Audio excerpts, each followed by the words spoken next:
Gray Lily has two versions, Saber and Lancer, and since their kits are extremely similar, this guide will break down what they share, what they differ, and which version fits your account better. Skill 1 gives both Gray Lily Saber and Gray Lily Lancer 30% buster and quick up for free turns. This is important because both are busted MP servants, while the quick buff still helps their quick cards deal better damage and generates more crit star when needed. When combined with their passive, their command cards perform better than they might first appear. The difference is the defensive effect. Gray Lily Saber gets debuff immunity for 2x free turn. This makes her more stable against annoying debuffs like attack down, MP seal, stun, or other gimmicks that can ruin your main damage turn. Gray Lily Lancer instead gets invincibility for 2 hits free turn. This gives her a more direct survival too, especially in boss fight where she needs to stay alive on the field longer. Skill 2 gives both versions 20% MP damage up and attack up for 3 turns. Combined with the buster buff from Skill 1, both Gray Lily versions has a complete self buff package,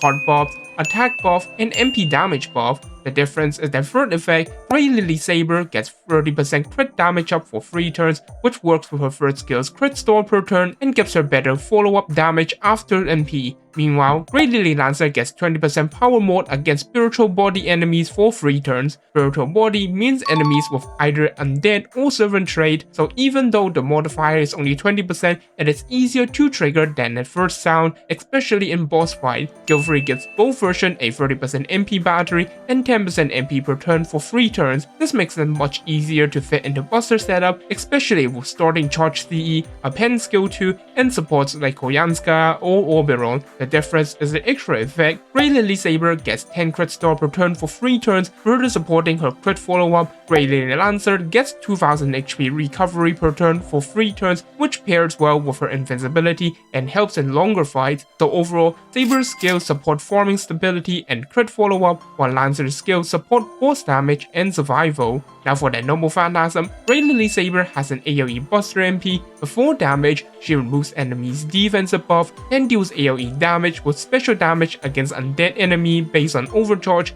After that, she charges her own MP by 10%. This means Saber's biggest selling point is being an AoE Saber with undead special damage. When the undead trait appears, her MP damage becomes much more impressive. Gray Lily Lancer has a single target buster MP. Her MP gives her MP damage up for 3 turns based on overcharge, removes enemy defensive buff, deals single target damage, then applies buff block for 1 turn, and then charges her own MP by 10%. This makes Lancer much more focused on boss killing. The defensive buff removal lets both versions hit through things like defense up, evade, invincibility, or other defensive gimmick, but Lancer goes one step further with buff block, stopping the enemy from immediately stacking new buffs after her MP. And because her MP damage lasts for 3 turns, repeated MP can make her damage more consistent across longer fights. So the big difference is simple. Gray Lily Saber has the AoE MP with undead special damage. Gray Lily Lancer has a single target MP with buff block and stacking MP damage. Both refund 10% MP after use, but the actual roles are completely different. Now, what exactly is the difference between them? Gray Lily Saber is more preferable for farming nodes. She has a 30% battery, strong self buff, crit support for herself, and AoE MP damage, which makes her straightforward and easy to use. Her undead special MP multiplier also gives her a good niche when the enemy trait lines up. On challenge quests and boss fight, her debuff immunity and defensive buff removal before MP damage can also make her damage turn more consistent. Gray Lily Lancer, on the other hand, has a stronger case for long-term use and difficult fights. Her kit gives her invincibility, HP regen, defensive buff removal, buff block, MP damage up on MP, and power mod against spiritual body enemies. Even though the power mod is only 20%, the trait coverage is practical because it works against undead or servant enemies, and servant boss are extremely common. Her MP also gives her a very useful boss killer identity. She can remove the enemy's defensive buff, deals damage, and blocks the enemy from applying new buffs on the next turn. This can stop boss from protecting themselves again or from stacking offensive buffs that threatens your party. Command deck and passive are also worth mentioning. Gray Lily Saber has a QAABB command deck. She has higher debuff resistance than Lancer, an 8% passive quick buff, has a crit damage, MP per turn, and a passive that increases her buster card MP gain. Combined with her debuff immunity and crit package, This makes Saber more stable in gimmick-heavy fights and better in occasional crit follow-up. Gray Lily Lancer has QQABB command deck. She has slightly lower debuff resistance, no passive quick buff, but she still has passive crit damage, MP per turn, and a passive that increases her quick card MP gain. Because she has 2 quick cards and 2 buster cards, skill 1's buster and quick buff works very naturally with her deck. The extra quick card also helps her generate more MP and stores through face card when she stays on the field in longer fights. So to summarize, Gray Lily Saber is an AoE Saber with undead special damage, decent crit follow-up, and better resistance against debuff gimmicks. Gray Lily Lancer is a single target Lancer with better boss utility, more consistent damage against servant or undead enemies, and stronger value in difficult fights. For team composition, for Gray Lily Saber, the most common setup is buster farming. With a starting NPCE and a pen skill 2,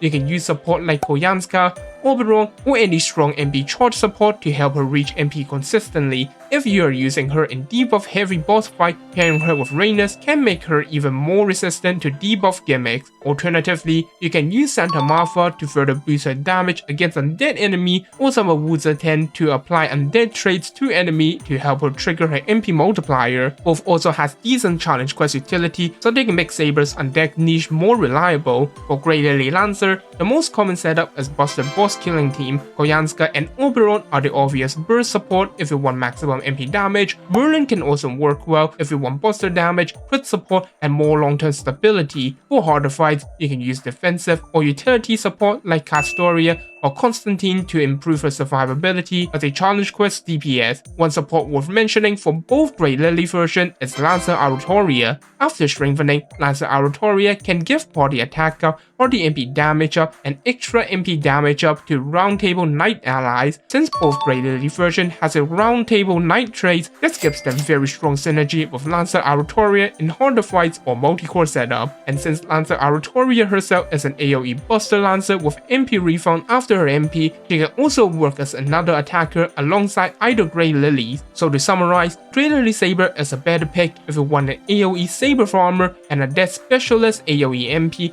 better debuff resistance, and decent crit follow-up. She is also more appealing if you like trade special damage dealer where the damage becomes very strong when the niche hit. Gray Lily Lancer is a better pick if you want single target boss killer with better survivability, defensive buff removal, buff block, and more stable damage against servant or undead enemies. For most accounts, I will lean towards Gray Lily Lancer as a stronger long-term pick, a single target warfare Lancer with 30% battery, survivability, valuable and rare challenge quest utility, and practical trade damage is more likely to stand out in difficult fights and further 90++ style notes. That's all for the Gray Lily welfare guide. If you find this video helpful and you want more FGO guides and server breakdown, do like and subscribe as I am pushing towards 3,000 subscribers before August. Thanks for watching and I'll see you in the next video.